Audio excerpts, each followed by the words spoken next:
Hello my dear students, today I will teach you 9th history, first chapter French Revolution।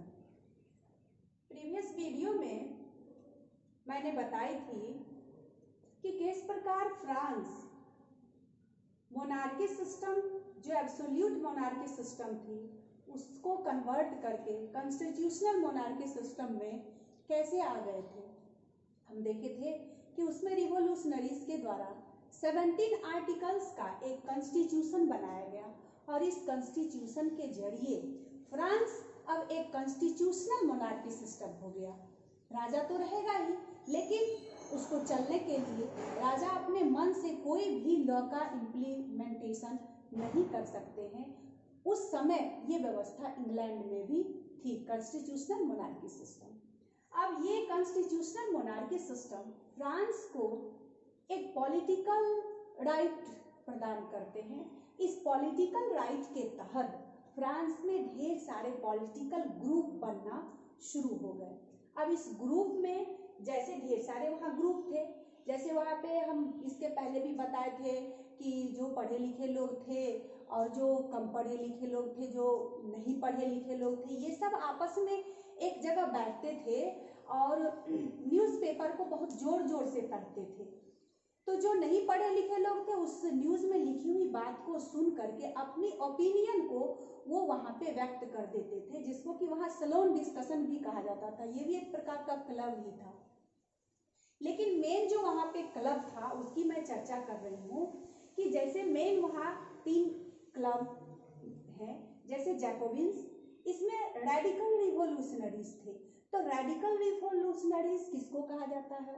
जिस प्रकार की आप देखते थे कि हमारे इंडिया में भी इंडिपेंडेंस वॉर हुई थी, तो उसमें हम देखे थे कि यहाँ के जो रिवोल्यूशनरीज थे, यहाँ के जो फ्रीडम फाइटर थे, वो 2 भागों में डिवाइड हो चुके थे। एक को हम लोग गरम दल बोलते थे, एक को नरम दल बोलते थे।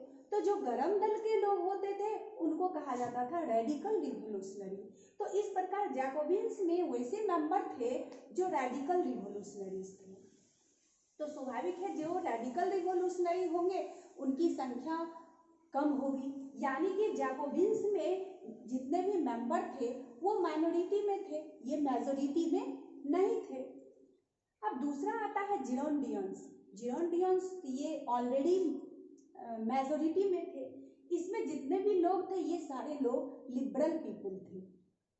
अब तीसरा जो एक अलग ग्रुप है वो है आपको society of revolutionary Republican woman.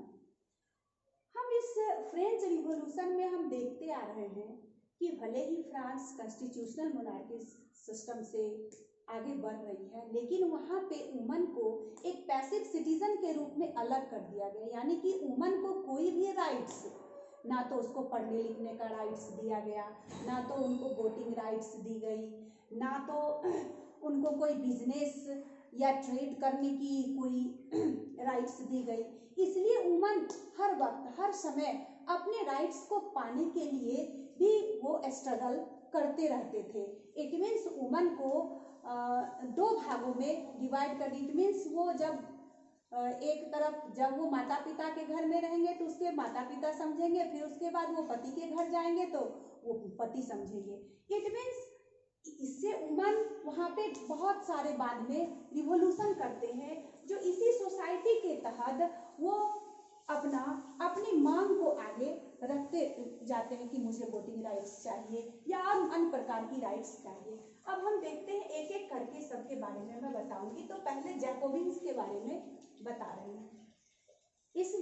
ये जैकोबिन का नाम एक फॉर्मर कॉन्वेंट है पेरिस में, संत जैकब का, जिनके नाम पर इनका नाम जैकोबिन्स पड़ा है। इस जैकोबिन्स के जो हेड है वो है मैक्सिमिलियन रॉबेस्पियर, इसके हेड थे।